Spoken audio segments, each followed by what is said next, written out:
Une ambiance pesante, des détails sordides, une vie intime étalée et surtout une question au cœur des débats.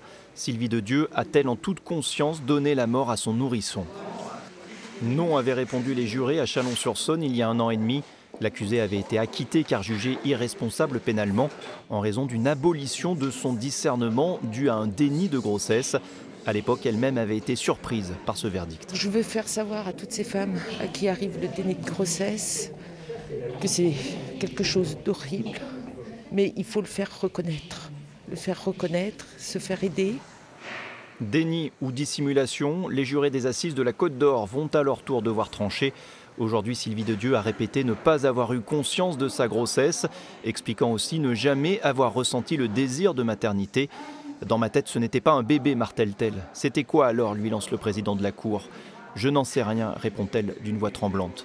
Une conséquence directe de son état psychique, selon son avocat.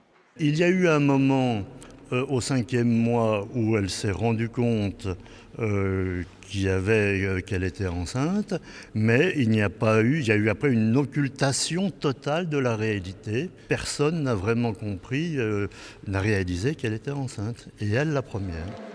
Ce qui expliquerait aussi le détachement de l'accusée lors de sa garde à vue, une froideur qui a surpris les enquêteurs à l'époque. Elle était spectatrice de ce qui se passait,